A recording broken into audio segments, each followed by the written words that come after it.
পরিষ্কার।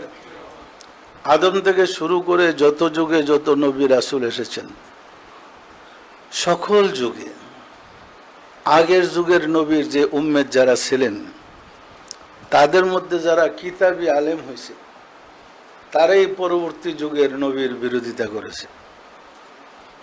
যারা আলেম ছিল না, তাদের কোনো বিরোধিতা নাই।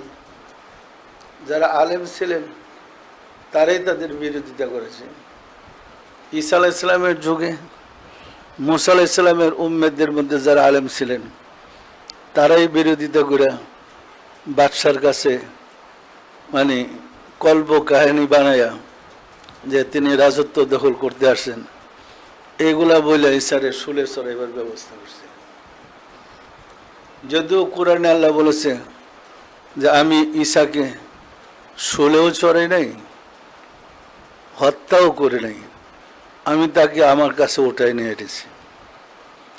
কিন্তু ঈসাইরা বলে ঈসা আলাইহিস সালামকে হত্যা করা হয়েছে।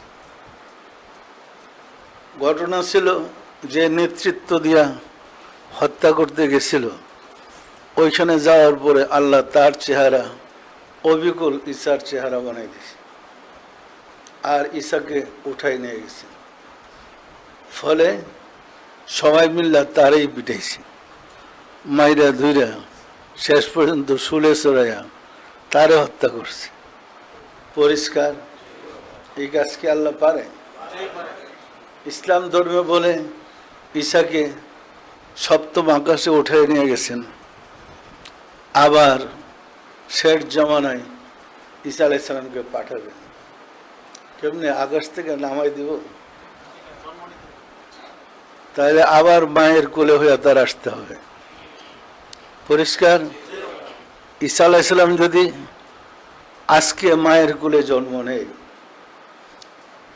এরপরে 12 বছর 20 বছর বয়স হয়, সে যদি আপনাদের এখানে তরিকা নিতে আসে, আপনারা তো মনে করবেন তো আমাদের কত জুড়িয়ার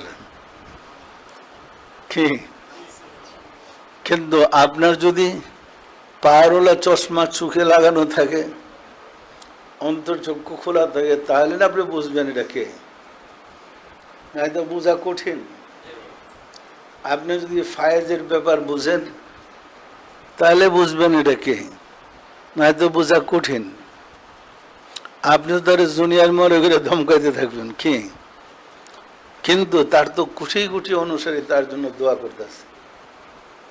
পরিষ্কার, সে আর আমরা কি সমান? সম্মানিত আশিক রাসূলেরা, আপনাদের 1,24,000 নবী রাসূল কোথায় গেল?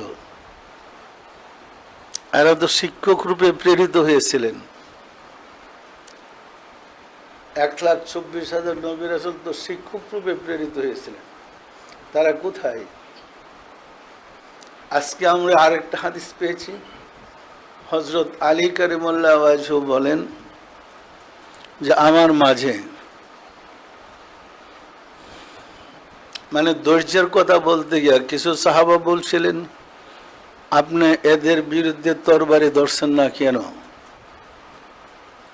রাসূল তো আপনাকে প্রথম খলিফা নির্বাচিত করেছিলেন, যারা আপনার আগে খলিফা হয়েছে, বিরুদ্ধে তরবারি ধরছেন না কেন? জবাবে তিনি বলেন, আমার মাঝে 6 জন রাসূলের চরিত্র আছে, সুতরাং আমি ধৈর্য ধারণ করব। তাহলে বোঝা যায় রাসূল বেশে উনি 6 বার আসছে। পরিষ্কার না? পরিষ্কার না?